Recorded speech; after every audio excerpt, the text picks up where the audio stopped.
Y con esto entonces surgieron las mismas objetos, ¿no es cierto?, que aparecían en la estadística bivariada. Acá entonces tienen su homólogo en el modelo. ¿Okay?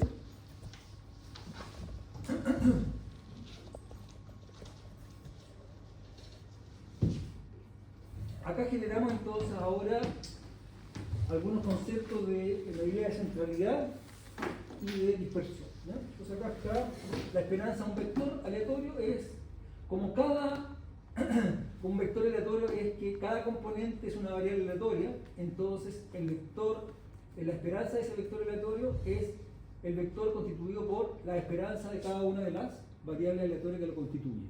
¿Bien? Entonces la esperanza del vector aleatorio X es la esperanza de X y la esperanza de Y. ¿Ya? Para el caso en donde tenemos una condicionalidad respecto, por ejemplo, de la variable Y, entonces se multiplica la variable X multiplicada por la función densidad o cuantía condicional de X dado que Y vale Y0. ¿Sí? Y lo mismo para el caso al revés, ¿no es cierto? Cuando para el caso continuo, ¿no es cierto?, en lugar de sumar, entonces aquí integramos, ¿no?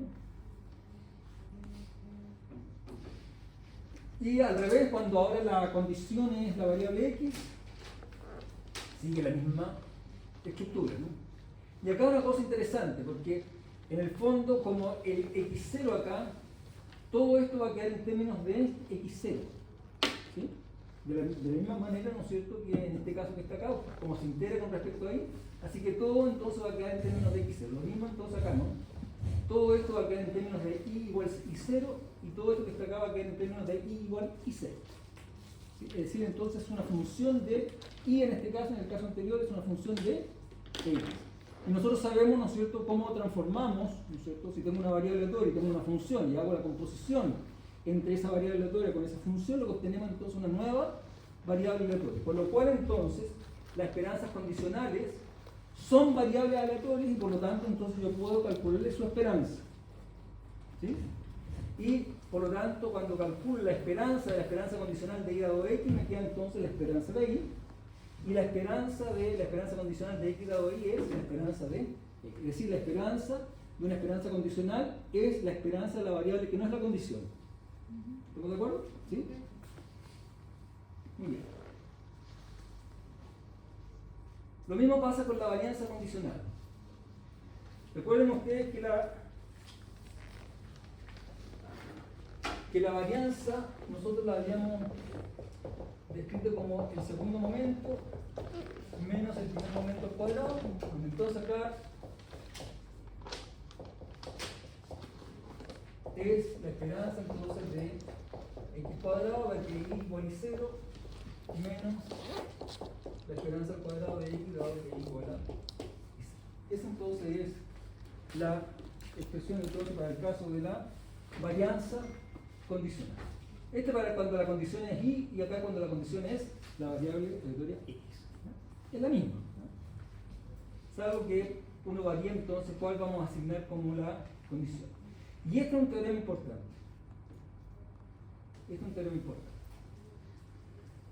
Cuando tenemos dos variables o dos características, se generan generalmente entonces grupos, ¿no? Grupos de individuos en los cuales entonces están viviendo estas variables. Y lo que estamos diciendo acá es que la varianza de una de las variables, por ejemplo acá en este caso de la variable Y, es exactamente igual a el promedio de las varianzas entre los grupos, ¿sí?, más la variabilidad intergrupal.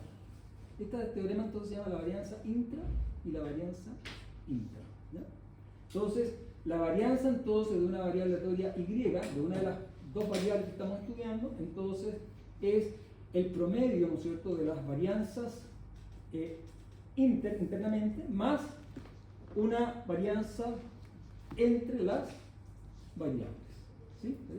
Y eso entonces es un teorema importantísimo, ¿no es cierto?, en estadística, ¿no? Bueno, ahí está entonces este concepto que yo les comentaba en la clase pasada, ¿no es cierto?, que lo llevamos a un concepto más abstracto, que es el concepto de covarianza. ¿Recuerdan ustedes cuando comenzamos viendo el concepto de covarianza, que fue el caso de la regresión lineal? ¿Sí? Ahí veíamos entonces la función entonces de covarianza muestral. Esta es la covarianza teórica. ¿Sí? Y la vamos a describir entonces como la esperanza de X menos la esperanza de X por Y menos la esperanza de X. Recuerden ustedes que la covarianza era el promedio, la covarianza muestral me refiero,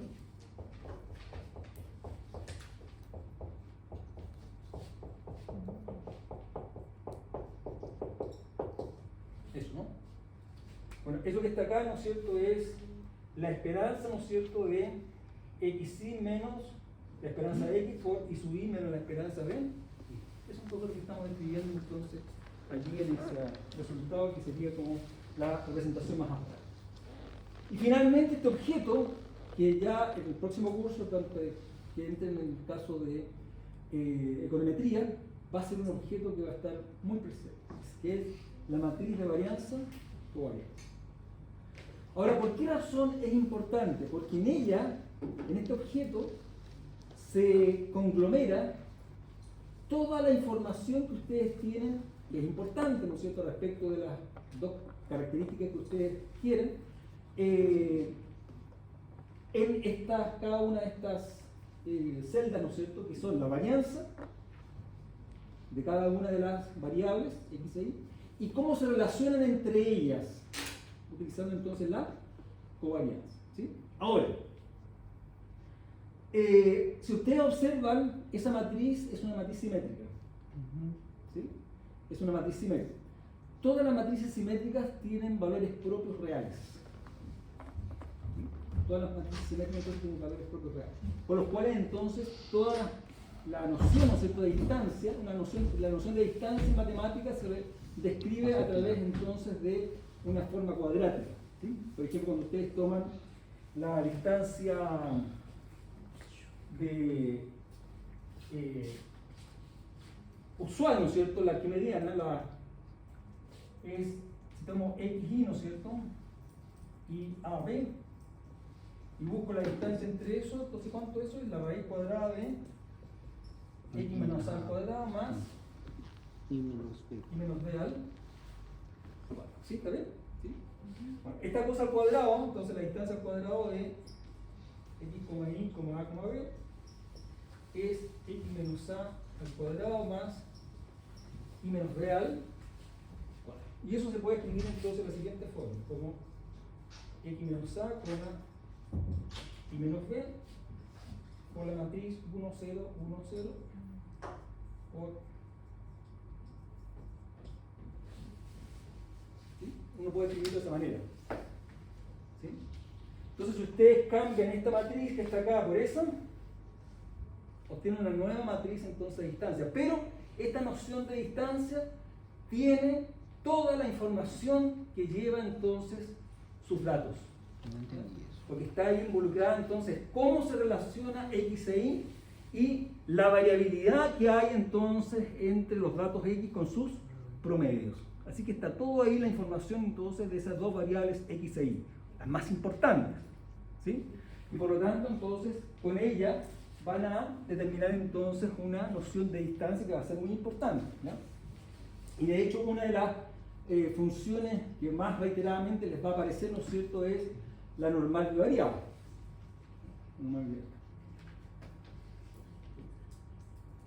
Muy bien. Algunas propiedades. Cuando yo tengo dos variables aleatorias y hago una combinación lineal de esas variables aleatorias, entonces la esperanza es la combinación lineal de las esperanzas. O sea, la esperanza de AX más BI es a veces la esperanza de X más B veces la esperanza de Y. ¿Por qué razón? Porque la suma y las integrales son lineales. ¿Sí? Y efectivamente la esperanza está íntimamente ligada con una suma, con una integral. ¿Sí? Sin embargo, la varianza no tiene esta característica, ¿no es cierto?, sino que las cosas salen al cuadrado. Ahora, ¿por qué razón salen al cuadrado? Veamos.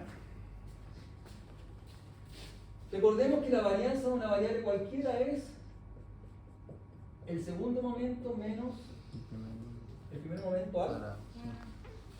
¿Estamos de acuerdo? Sí. la varianza de AX más BI es la esperanza de AX más BI al cuadrado menos la esperanza de AX más BI, todo eso al cuadrado. Eso significa la esperanza al cuadrado, ¿cierto? ¿Sí? Ahora, observen que esta expresión que está acá yo la puedo componer, ¿no es cierto? Como un cuadrado binomio. Entonces quedaría la esperanza de a cuadrado x cuadrado más 2ab xc más b cuadrado y cuadrado. ¿Están de acuerdo? ¿Sí? Menos, y acá usamos, ¿no es cierto?, la primera propiedad, que la esperanza de ax más bi es a veces la esperanza de x más b veces la esperanza de x. Así que nos queda acá entonces a veces la esperanza de x más b veces la esperanza de y, y eso al cuadrado. ¿Sí? Y eso nos queda entonces igual a, aplicando ahora la primera propiedad, porque aquí tengo una suma, ¿no es cierto? Entonces queda la esperanza de eso, más la esperanza de eso, más la esperanza de eso. Y todas las constantes salen fuera de la esperanza. Entonces nos quedaría a cuadrado por la esperanza de x cuadrado, más 2ab por la esperanza de xc, más b cuadrado por la esperanza de y cuadrado, menos a cuadrado por la esperanza al cuadrado de x, menos 2ab por la esperanza de x por la esperanza de y, más menos b cuadrado por la esperanza al cuadrado de y. ¿Sí? Si ahora resto, o sea, sumo estas dos expresiones, esa y esa esta y esta, ¿no es cierto?, se suman, ¿no es cierto?, quedando entonces lo siguiente: a cuadrado factor de la esperanza de x cuadrado menos la esperanza al cuadrado de x. ¿Qué es lo que sería eso cuando yo resto esas dos? La varianza de x, ¿sí?, más 2ab por la esperanza de xc menos la esperanza de x por la esperanza de y, más b cuadrado por la esperanza de y cuadrado menos la esperanza al cuadrado. Eso que está ahí, entonces ustedes me dicen que es la varianza de x. Entonces quedaría a cuadrado por la varianza de x, más. Eso que está ahí va a ser entonces lo que vamos a llamar la covarianza, que es la propiedad entonces, bueno, que vamos a ver en un rato más. Esto sería entonces la covarianza, vamos a ver, por la covarianza de xc, más b cuadrado por la varianza de y. ¿Qué es lo que tenemos? ¿Sí? Ahora, ¿cómo determinamos que la esperanza de... O sea, la covarianza se... ¿Dónde está el borrador? Ahí está. ¿Cómo demostramos entonces que la covarianza de xy se puede escribir entonces como la esperanza de xy menos la esperanza de x por la esperanza de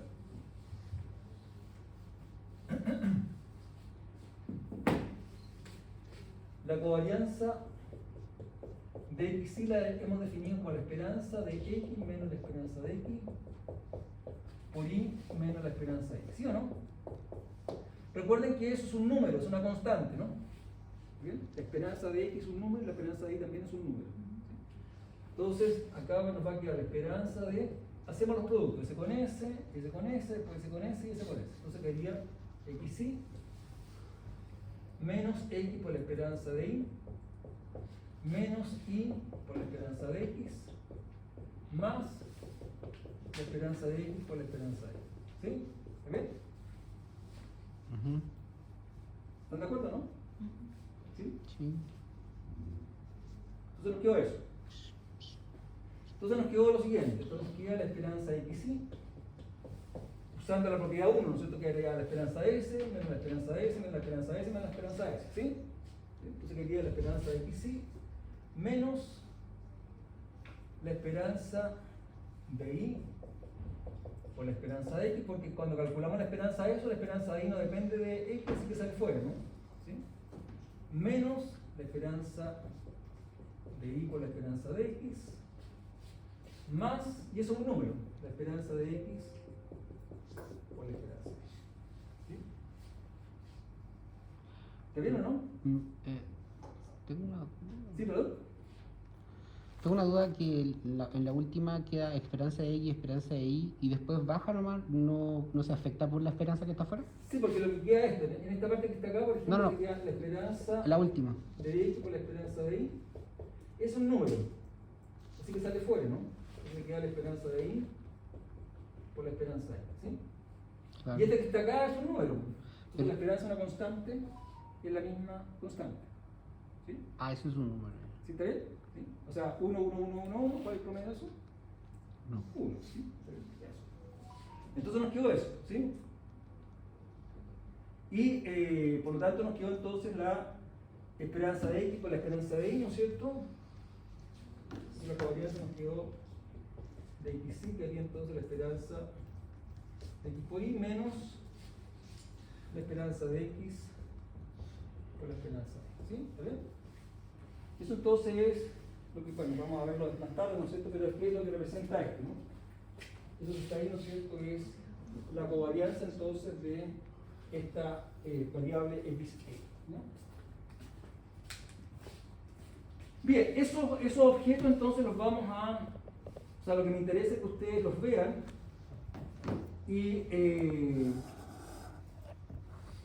y aprendamos después, el viernes entonces vamos a hacer algunos ejercicios para poder entonces familiarizarnos con ellos, ¿no?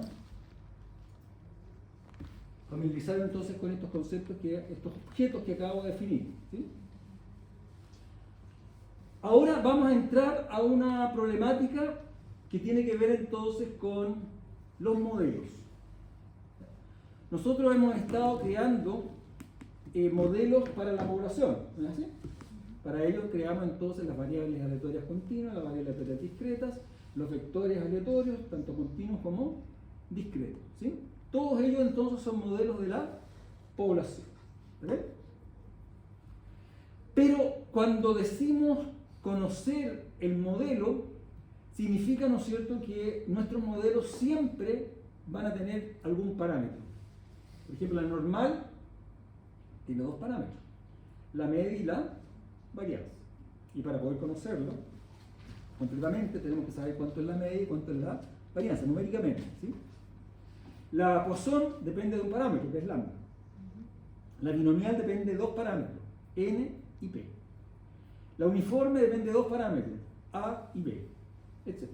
Todos los modelos que nosotros hemos visto van a depender entonces de un parámetro. Por eso esta línea, ¿no es cierto?, de la estadística se llama estadística paramétrica, ¿sí? Porque la problemática se suscita, ¿no es cierto?, en los parámetros que definen precisamente esos modelos, ¿sí? Así que lo que vamos a hacer acá es mirar las formas como vamos a intentar encontrar esos parámetros para poder decir definitivamente cuál es el modelo. O sea, ya no me interesa, ¿no es cierto?, si acaso el modelo es normal con media mu y varianza sigma cuadrada. Tengo que saber cuánto vale mu y cuánto vale sigma cuadrado para saber exactamente, ¿no es cierto?, qué normal es. ¿Está bien? ¿Sí? Muy bien. Para ello vamos a definir algunos conceptos previos. Por ejemplo, vamos a llamar momento de orden R a el promedio, ¿no es cierto?, de los datos elevado a n. ¿Sí? Ese es entonces el momento de orden R muestral. El momento de orden R teórico es la esperanza en el modelo de x a la R.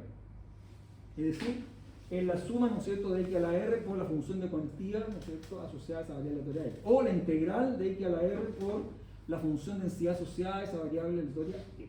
¿Vale? Eso entonces son los momentos muestrales y los momentos teóricos de orden R. ¿Se entiende bien o no? ¿Sí? Por ejemplo, si yo tuviera los datos, ¿Esta es otra clase? ¿Otro PPT? si yo tuviera los datos siguientes, No, pues. 1, 2, 3 y 4, ¿ya? ¿Cuál es el momento de orden 5? ¿Cuál es el momento de orden 5?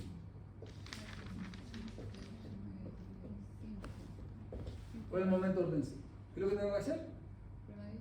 Elevar a la quinta cada dato, ¿sí?, y sumarlos. Y después dividir por él la cantidad de datos que tengo. O sea, sería 1 elevado a 5, más 2 elevado a 5, más 3 elevado a 5, más 4 elevado a 5, y todo eso dividido por. Ese es entonces el momento muestral de esos datos de orden 5. ¿Se entiende bien? ¿Sí? Eso es lo que estamos diciendo ahí, ¿no? ¿Sí? Pero cuando hablamos, ¿no es cierto?, del momento de orden 5 teórico, es la esperanza de y a la quinta. ¿Sí? Que sería entonces, o bien, la suma de x a la quinta por la función de cuantía de x, o la integral de x a la quinta por la función densidad de x por b. Si es que x es continua o discreta. ¿Sí? ¿Está bien? ¿Sí? Esto es lo teórico y eso es lo muestral. Y lo que vamos a hacer es precisamente hacer que estas dos cosas se igualan. ¿Por qué razón? Porque lo que vamos a hacer es crear una ecuación en términos de esos parámetros. Generalmente cuando uno calcula los momentos teóricos, estos quedan en términos de los parámetros. Si yo calculo los momentos muestrales con los datos, voy a tener un número. Cuando los igualo, voy a obtener entonces una ecuación en los parámetros. Y lo que voy a hacer entonces es generar tantas ecuaciones como parámetros tengo. Por ejemplo, si tengo dos parámetros, por calcular, por ejemplo, la normal, ¿no? Necesito la media y la varianza. Entonces lo que voy a igualar es el primer momento teórico con el primer momento muestral. Ahí tengo una ecuación. Después voy a igualar el segundo momento teórico con el segundo momento muestral. Y ahí voy a tener dos ecuaciones. Por lo tanto voy a tener dos ecuaciones y dos incógnitas. Y las matemáticas me dicen que si tengo dos ecuaciones y tengo dos incógnitas, de una u otra forma voy a tener que encontrar la solución y esa va a ser única. ¿Estamos de acuerdo? ¿Sí? Muy bien. Así que eso no significa que sea fácil encontrar la solución, ¿no? Muchas veces son ecuaciones más o menos complicadas. En ninguna parte está diciendo que las ecuaciones que vamos a obtener son lineales. ¿Ya? Muchas veces son cuadráticas, cúbicas, con raíces, etc. ¿Sí? Pero lo que sí sabemos, ¿no es cierto?, que si tenemos una cantidad de ecuaciones exactamente igual al número de parámetros, siempre vamos a tener entonces una forma de determinar esos parámetros. ¿Sí? ¿Bien? Ese entonces es la primera forma, ¿no es cierto?, de poder determinar los parámetros. Y se llama el método de los momentos. El método de los momentos entonces lo que hace es igualar los momentos teóricos con los momentos muestrales y hago la igualación de tantos momentos como parámetros tengo, ¿sí? Generando tantas ecuaciones con parámetros. La solución de eso me da como resultado entonces la solución del problema. ¿Sí? ¿Ven? Es entonces el método de los momentos. Profe, el integral que sale menos infinito arriba, ¿qué dice? De menos infinito a infinito. Ah, infinito. Sí, va de menos, siempre las esperanzas van de menos infinito a infinito. Y estos límites de integración se reducen dependiendo de la función de densidad que tengan. ¿Sí? Muy bien.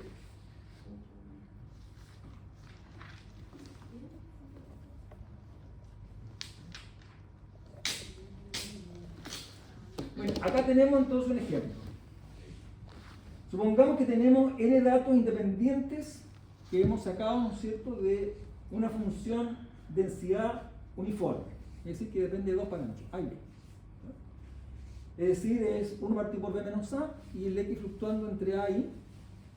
Esos entonces son datos. Así que por lo tanto, el primer momento teórico, ¿no es cierto?, es la esperanza de la uniforme. La esperanza de la uniforme es precisamente el punto medio en intervalo. A más B, B. ¿Sí? Y ese primer momento teórico lo igualo con el primer momento muestral, que es sumar todos los datos y dividir por la cantidad de datos que tengo. ¿Está bien? Y ahí obtengo entonces la primera ecuación, porque es un número, y solamente va a depender entonces de estas dos expresiones, B y A. ¿Sí? Así que tengo acá la primera ecuación, y es lineal. Sin embargo, la segunda ecuación, cuando busco el segundo momento teórico de un uniforme es b cuadrado más ab más a cuadrado dividido por 3. Ese es el segundo momento teórico. El segundo momento muestral es cada dato al cuadrado dividido por n.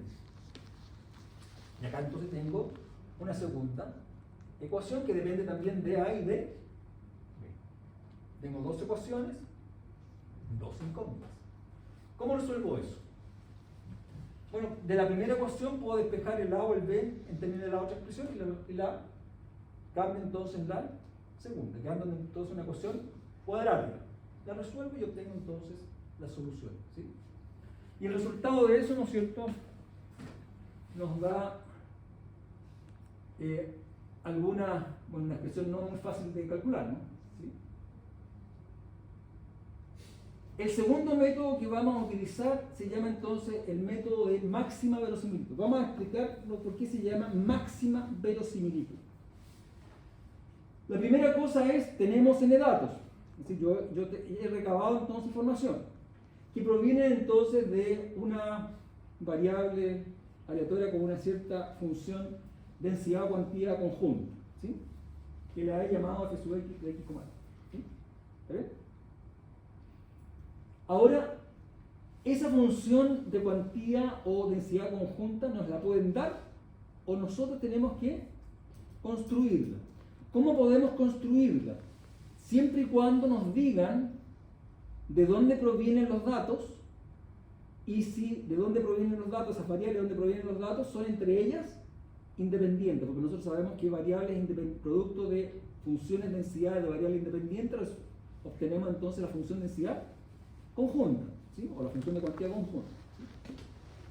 Así que por lo tanto esa función de densidad o cuantía conjunta o bien o nos la dan o nosotros la construimos, ¿sí? Supongamos que ya la tenemos. Vamos a llamar función de verosimilitud, ¿no es cierto?, a esa función de densidad o cuantía conjunta cuando cambiamos las x, que son incógnitas, ¿no es cierto?, por los datos i1, i2, i3 y n. ¿Sí? Por lo tanto, en esta expresión que está acá, esta función de densidad que está acá, tiene n variables más todas las variables que son los parámetros. ¿Sí? Cuando cambio estas variables entonces por estos datos, ¿sí?, ya tengo solamente entonces como variables los parámetros. ¿Sí? Y a esa expresión entonces le llamamos función de verosimilitud. ¿Sí? De ahí viene entonces la palabra entonces que aparece en el método de máxima verosimilitud. Ahora, ¿por qué se llama máxima verosimilitud? Porque vamos a buscar el punto máximo de esta función cuando la evaluamos en esa muestra. ¿Sí? ¿Cuáles son los parámetros que maximizan, ¿no es cierto?, a esa función cuando tomamos esa muestra que está ahí? ¿Está bien? ¿Se entiende? ¿Sí? Un ejemplo.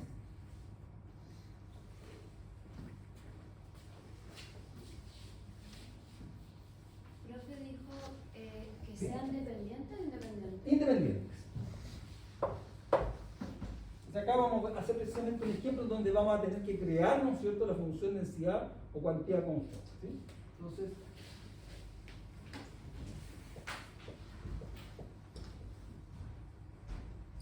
sea x1, x2, x1, ya, y 2, hasta y sub n, datos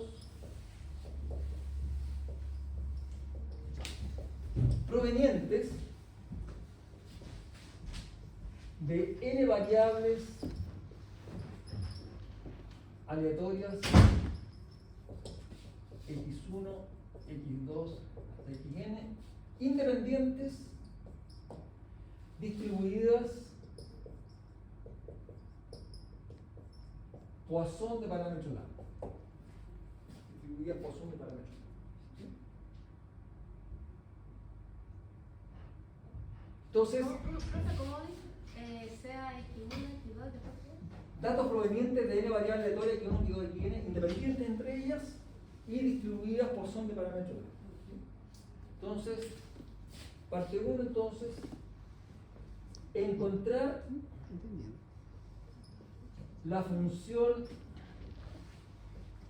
de cuantía conjunta. aprovechar la función de cuantía conjunta. ¿Quién es la función de cuantía conjunta? Es una función que depende del vector X y depende del parámetro lambda. Eso entonces. ¿Y cómo obtengo esa función de cuantía conjunta? Bueno, simplemente como cada una de estas se distribuye Poisson de parámetro lambda, vendría siendo entonces el producto de f sub xi evaluado entonces en xi, con i desde 1 hasta.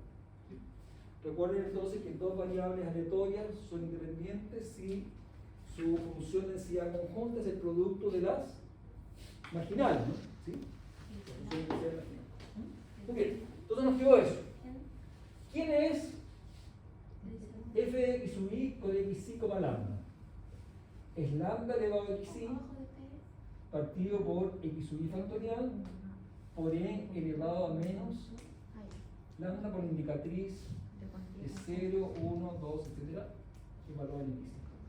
Cada una de esas expresiones es la función de cuantía Poisson, de parámetro lambda. ¿Sí?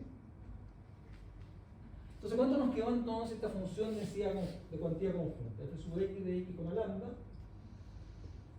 nos quedó entonces igual al producto de i desde 1 hasta n de lambda elevado a xi partido por xi factorial por e elevado a menos lambda. ¿Sí? Y por la indicatriz, ¿no es cierto?, de entre 0, 1, 2, etc., evaluada en x. Muy bien. Entonces acá tenemos lambda elevado a x1 por lambda elevado a x2 por lambda elevado a x3 por lambda elevado a x4 por, etc., lambda elevado a x. ¿Cuánto queda eso? Tengo un producto de igual base con distintos exponentes. ¿Qué hago con los exponentes? Sumo. Se suma. Entonces quedaría, mantengo la base que sería lambda y sumo los exponentes. Entonces lo quedaría lambda elevado a la suma de los x1. ¿Está bien? Abajo me queda x1 factorial por x2 factorial por x3 factorial, etc. Por xn factorial. Eso me queda igual. Me queda dividido por el producto de x sub i factorial. Con i desde 1 hasta n. Y después me queda la menos lambda, por la menos lambda, por la menos lambda, por la menos lambda, por la menos lambda, n veces. ¿Cuánto me queda eso? N lambda. Claro, N. quedaría por e a la menos n Lambda. por la indicatriz A por la indicatriz de B, por la indicatriz de C, por la indicatriz de B. ¿Cuánto me queda eso? ¿Recuerdan ustedes que cuando teníamos la indicatriz Pero eso de siempre A plus B, eso es lo mismo que la indicatriz de A por la indicatriz de B? ¿Sí? Si pongo cruz C, entonces sería por la indicatriz de E. ¿Sí?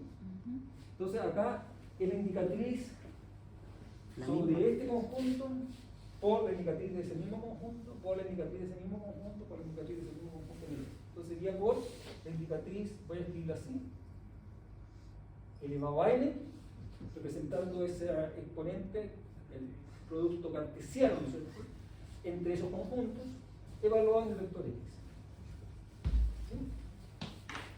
Y eso entonces me da la función de cuantía conjunta de esas n variables independientes. ¿Se entiende bien?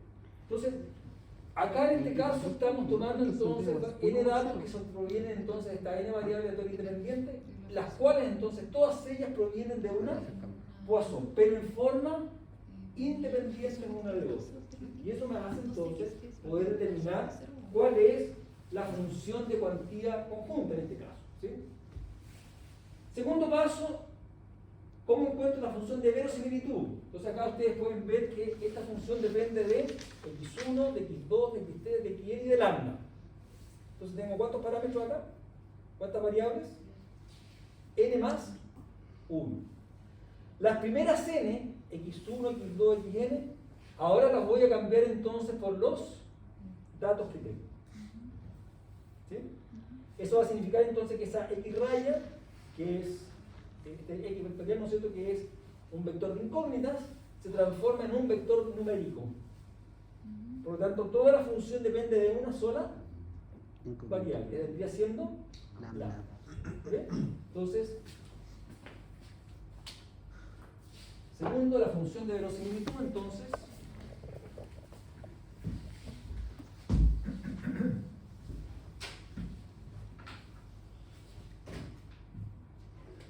segundo, entonces, encontrar la función de verosimilitud.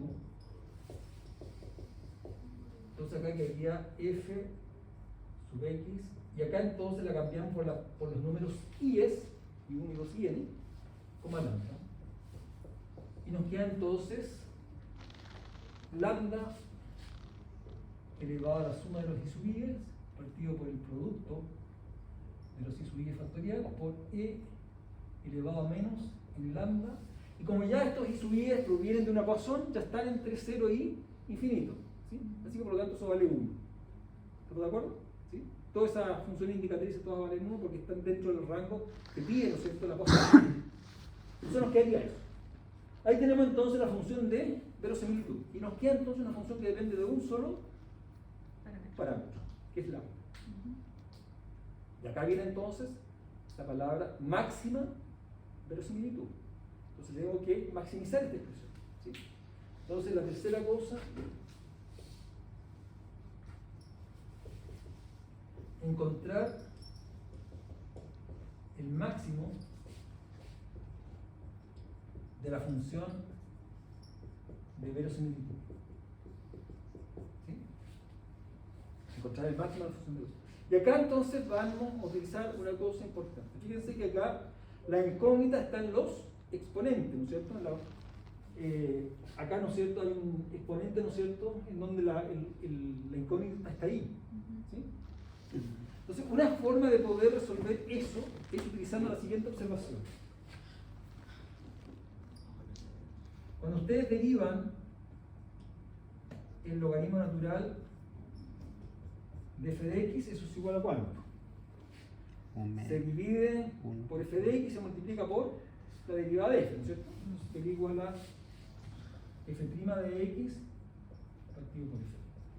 Eso significa entonces que los ceros de la derivada de la función logaritmo de la función f es lo mismo que los ceros de la función f. ¿Sí? ¿Me siguen, no?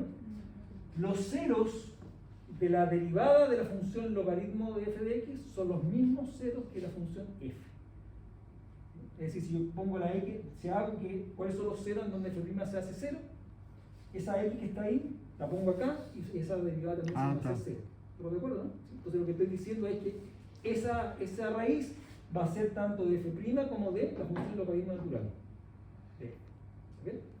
Entonces, para poder hacer más fácil los cálculos, entonces en lugar de tomar el máximo de la función de verosimilitud, se busca el máximo de la función log verosímil, es decir, tomamos la función logaritmo de esa función, ¿sí? Entonces, determinamos el logaritmo de la función de verosimilitud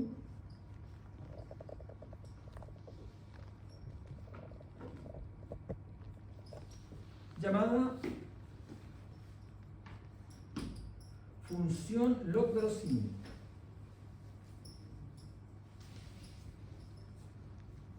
Como generalmente todos nuestros modelos están involucrados con una exponencial o una exponente, donde ahí va a estar entonces el parámetro, entonces siempre vamos a linearizar utilizando el logaritmo. Y en lugar de buscar los máximos de la función original, buscamos entonces los máximos de la función logaritmo de esa función. ¿Ven? Entonces, si aplicamos entonces el logaritmo de esto, entonces sería logaritmo natural de f sub x de i, lambda, nos quedaría entonces igual a ¿cuánto? Acá esa suma baja, ¿sí? Porque es una propiedad de los logaritmos, ¿sí? Sería la suma de los i sub i, los números, por el logaritmo natural de lambda, ¿sí? Ese que está dividiendo pasa como menos el logaritmo natural del producto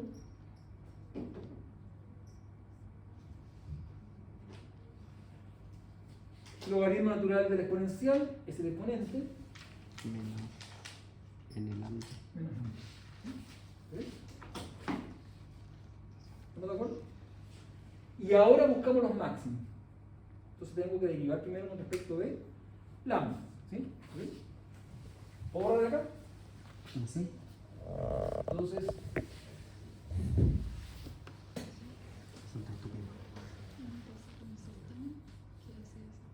Entonces, derivando con respecto de lambda, ¿no es cierto? La función es verosímil.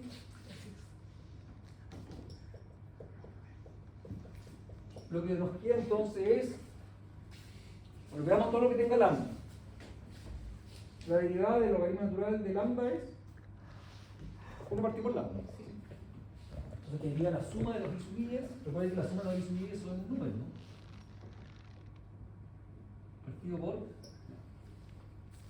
Después, esto no tiene lambda, por lo tanto es 0.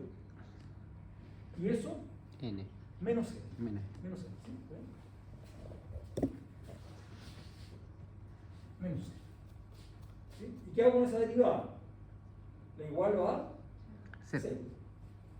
La igualo a 0 y despejo el valor de lambda. Por lo tanto, el lambda o el punto crítico sería lambda igual a 1 partido por n por la suma de los i sub i. Entonces, un postulante, ¿no es cierto?, a ser un estimador de lambda vendría siendo el promedio de los datos. ¿Sí? El promedio de los datos sería entonces un postulante a ser un estimador máximo verosímil. Pero todavía no sabemos. ¿Por qué razón? Porque necesito la segunda derivada y verificar que la segunda derivada en ese punto se hace negativa. ¿Sí? Entonces, derivando por segunda vez,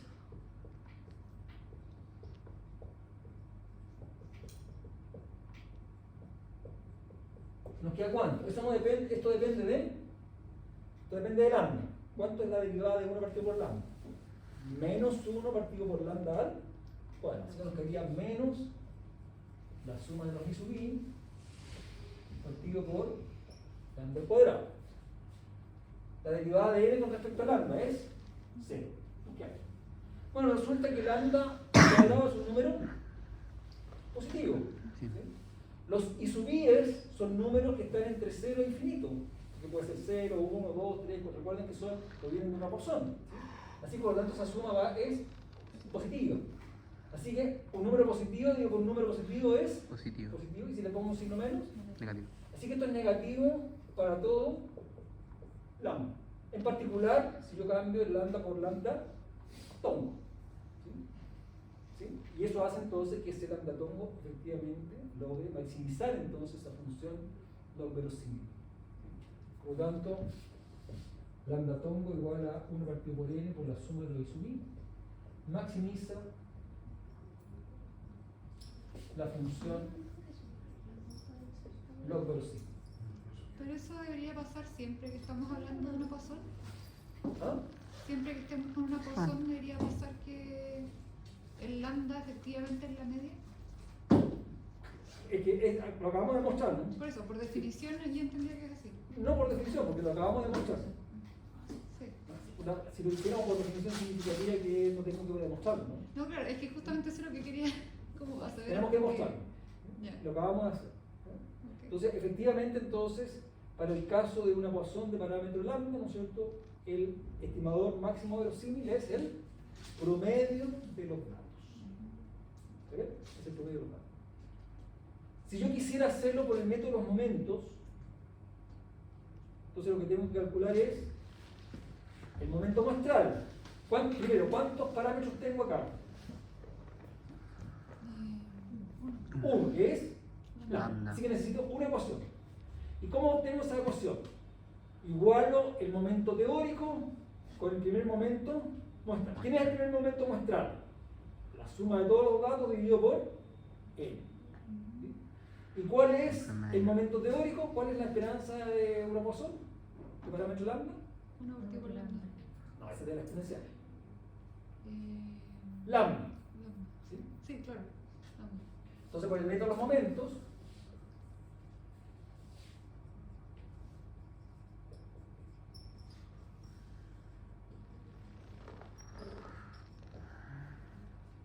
el momento El primer momento es decir el promedio, ¿cierto? El momento teórico 1 es la esperanza de X, que es, y estas dos cosas C igual. Entonces, igualando, se obtiene entonces que lambda atómico es el promedio. Así que por el método de los momentos y por el método de máxima verosimilitud obtenemos entonces que el parámetro es determinado a través del promedio de los datos. ¿Sí? ¿Está bien? Ahora, eso no siempre va a pasar. Claro. Eso no siempre va a pasar, ¿no? Entonces vamos a tener que determinar, porque tenemos dos, pero podríamos tener un montón de otras formas de determinar esos parámetros. Nosotros estamos viendo acá dos formas de poder hacerlo. Entonces, ¿cómo poder decidir sobre cuál de los métodos, ¿no es cierto?, nos da efectivamente el correcto? ¿Sí? Entonces, vamos a definir entonces algunas cositas que nos van a permitir decidir, ¿no es cierto?, por cuál estimador y por cuál método vamos entonces a optar, ¿sí?, de acuerdo con esas propiedades que vamos a realizar. Miren, el concepto de varianza está definido de la siguiente forma. La definición más primigenia de varianza a una variable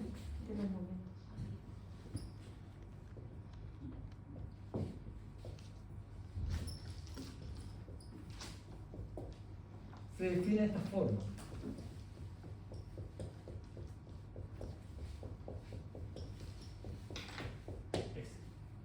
Es el promedio de las diferencias de la diferencia al cuadrado de cada dato con su promedio, ¿sí? Que está escrito entonces de esa manera. Si uno expande eso y aplica las propiedades de la esperanza, va a determinar entonces que eso es el segundo momento menos el primer momento al cuadrado, ¿sí? ¿Se ve? Muy bien. Supongamos que tenemos un parámetro de teta que llamamos teta tongo. Entonces, supongamos que teta tongo es un estimador, y este es el parámetro teta, supongamos. ¿Sí? ¿Se ve? Supongamos eso.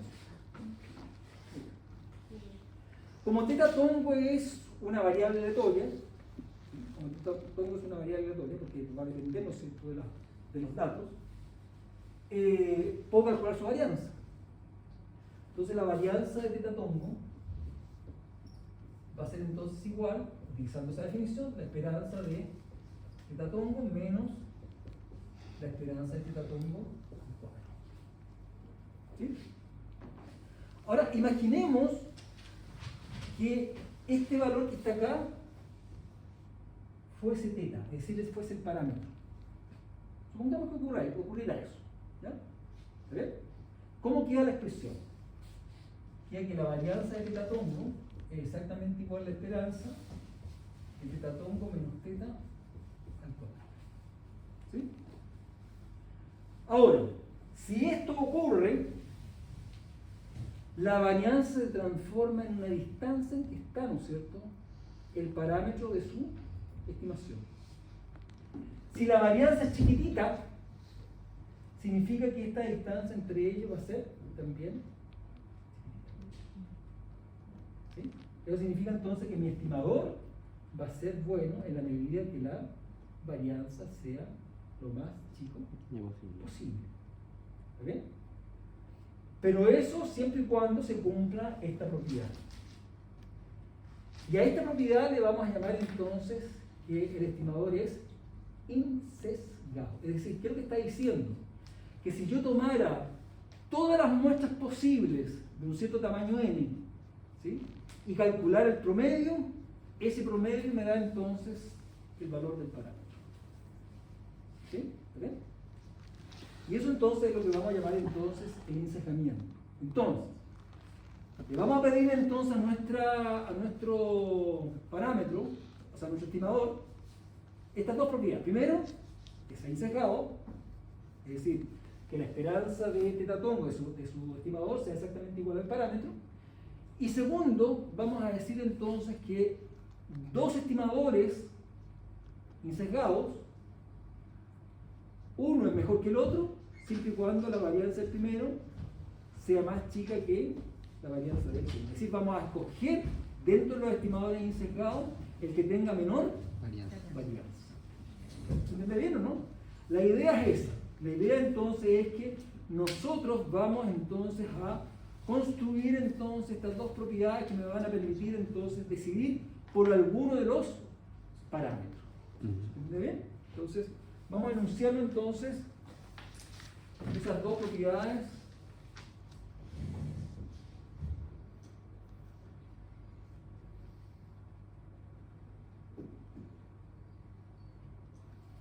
Ahí está. Entonces la primera propiedad entonces es que si tengo un estimador de un cierto parámetro θ, voy a decir entonces que esos estimadores van a ser insesgados si su promedio, su esperanza, ¿no es cierto?, resultan ser exactamente igual al valor de los parámetros. Y por otro lado, si yo tengo dos estimadores de un cierto parámetro, voy a inclinarme por uno de ellos y esa inclinación va a ser por efecto de que la varianza de ese es más chica que la varianza del segundo. ¿Estamos de acuerdo? Bien. Acá tenemos, ¿no es cierto?, este primer estimador del lambda, ¿no es cierto?, que es el promedio. ¿Sí? Entonces esto es exactamente igual a 1 partido por n por la suma de los isómicos. ¿Está bien? Imaginen que yo agrego más datos, ¿sí? Y este sea entonces mi primer estimador por el método de los momentos, lambda 2. Tomo otro estimador, lambda 2, que va a ser entonces 1 partido por n por la suma de los i sub i, con i desde 1 hasta m, en donde m es más grande que n. ¿Sí?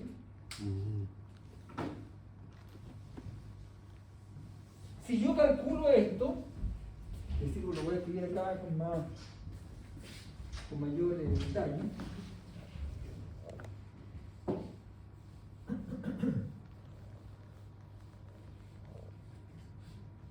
Teníamos, ¿no es cierto?, I1, I2, hasta I sub n, datos provenientes de una ecuación de parámetro lambda, ¿sí?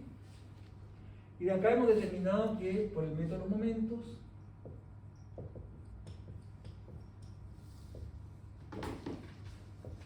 y por el método de máxima verosimilitud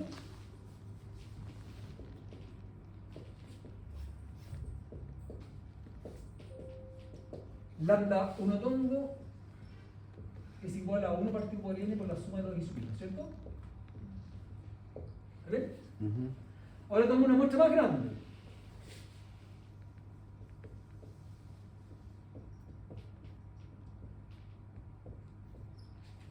Proveniente de una Poisson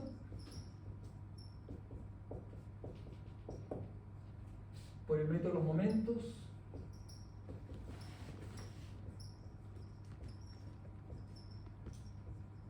y máxima verosimilitud.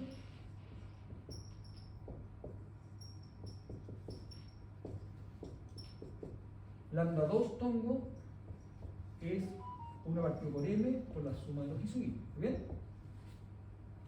¿Sí?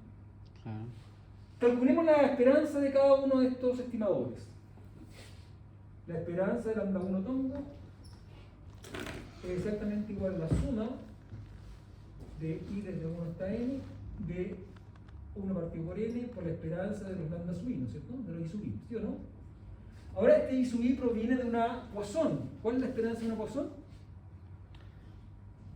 ¿De parámetro lambda? Lambda. ¿Sí?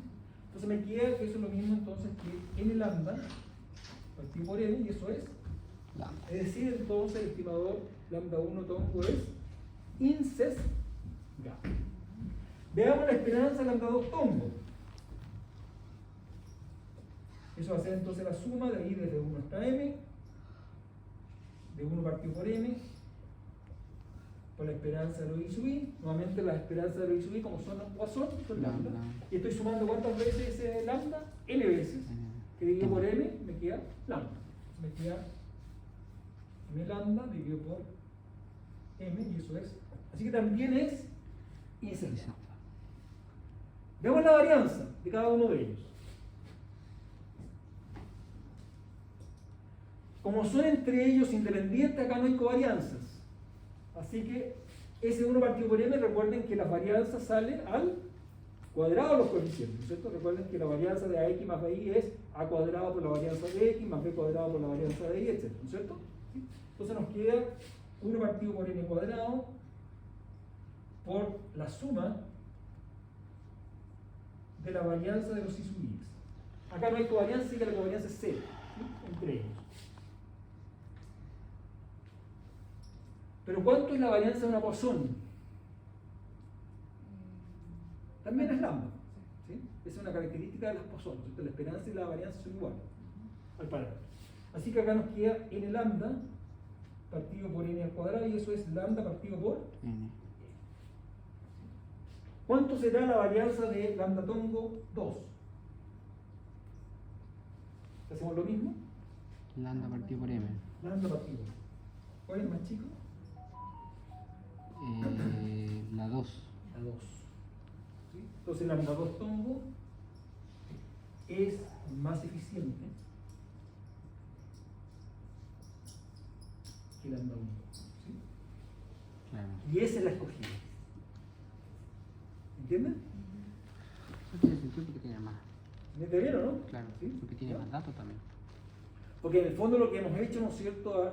Lo que estamos haciendo es que si esta diferencia, fíjense si el m va creciendo, ¿qué va haciendo con este valor?